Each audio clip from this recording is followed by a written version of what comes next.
A paz do Senhor para todos. Estou trazendo hoje uma palavra no livro de Amós, capítulo 9, versículo 11, 12, que diz assim: Naquele dia tornarei a levantar a tenda de Davi, que caiu, e taparei as suas aberturas, e tornarei a levantar as suas ruínas, e a edificarei como nos dias da antiguidade, para que possua o restante de Edom e todas as nações que são chamadas pelo meu nome, diz o Senhor que faz estas coisas. Naquele dia é a garantia de Deus que, apesar de tudo que ainda aconteceria, Israel voltaria para casa. Israel, a gente fala do remanescente, né? Porque a gente sabe que existe uma posição que Deus requer do crente, seja ele israelita ou não, do ser humano, e que quando Deus diz que voltaria para casa, é aqueles que permanecessem na obediência. No tempo de Davi, a arca da aliança ficou em um local chamado Tabernáculo, conhecido por ser a morada de Deus na terra, durante o período após a saída do Egito e o retorno dos hebreus a Canaã. Davi deseja edificar um templo, mas Deus não permite. Sucedeu que, morando Davi já em sua casa, disse Davi ao profeta Natã: Eis que moro em casa de cedros, mas a arca do concerto do Senhor está debaixo de cortinas. Em 1 Crônicas 17, 1 a 15, diz assim: Deus rejeita a ideia de Davi de fazer uma tenda, um templo, e fala que no futuro o seu filho Salomão faria.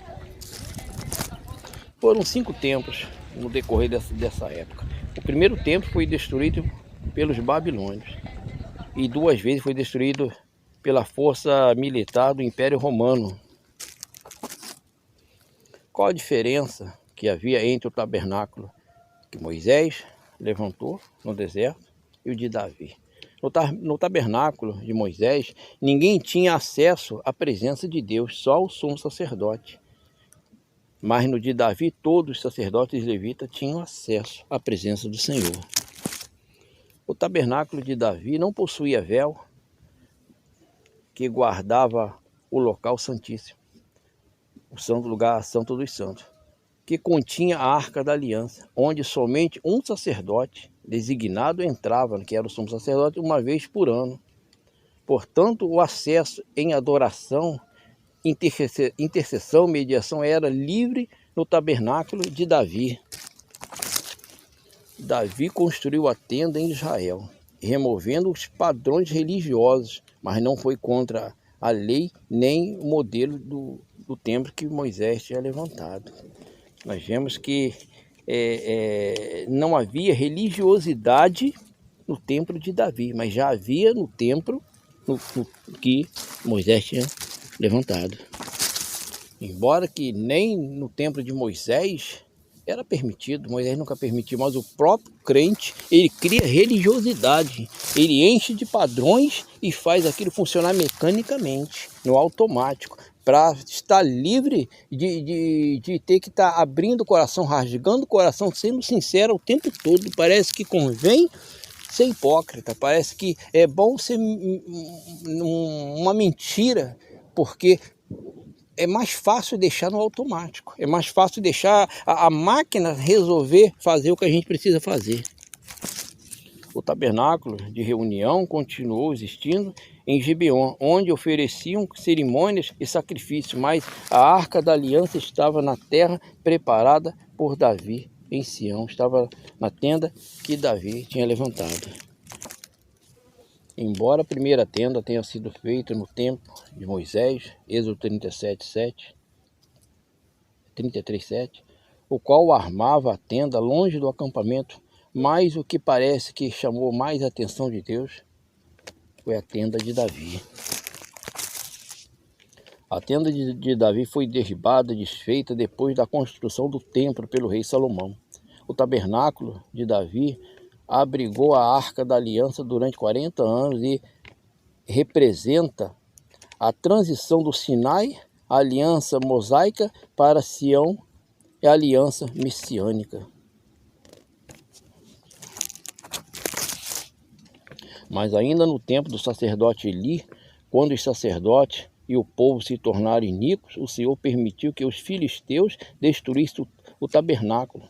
Mais tarde, os israelitas do reino do norte construíram em Siló um templo para a adoração de ídolos, que foi destruído pelos assírios. Gibeão, templo de Salomão, onde Salomão ofereceu sacrifícios de 1000 animais. Quer dizer, o templo é derrubado pelos inimigos e depois o próprio povo de Deus vai lá e levanta ele para servir a Baal. Esse mesmo lugar em que mais à frente Salomão, ou seja, na época Salomão sacrificou 1000 animais. Talvez o altar que mais, né, o sacrifício maior que teve na época foi esse. E o mais interessante é que de todas estas tendas, tabernáculos, Deus escolhe uma e faz uma promessa. Naquele dia tornarei a levantar a tenda de Davi que caiu, e taparei as suas aberturas, e tornarei a levantar as suas ruínas, e edificarei como nos dias da antiguidade. Tenda de Davi, a mais modesta, a única que Deus não mandou construir, a única que não tinha nenhuma estrutura de sacrifício, em nada, de animais, cumprimento de ofertas, liturgias, nada disso. Era a tenda de Davi apenas para comunhão de uma forma espontânea, para adoração. Ali o sacrifício era louvor, turnos e mais turnos de levitas que se revezavam 24 horas por dia para estarem com Deus em adoração e em comunhão, não de força exigida, né, a força, mas de forma espontânea. Deus sentiu saudade de uma estrutura que foi erguida sem que ele mandasse, para comunhão.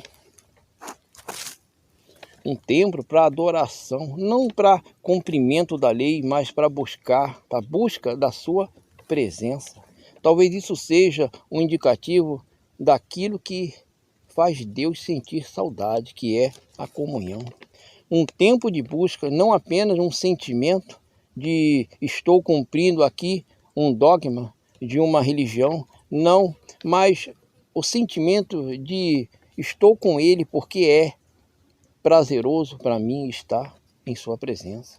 Davi, quando desfez do templo que tinha feito com as poucas condições financeiras da época, era porque gostaria de oferecer a Deus algo infinitamente maior, mas era o que tinha no seu tudo.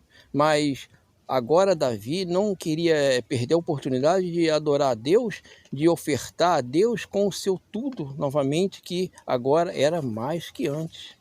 Deus o repreendeu, não era que Deus viu em Davi espírito de grandeza, não, mas era que Deus gostava muito daquela tenda, ainda que ou porque por ser humilde.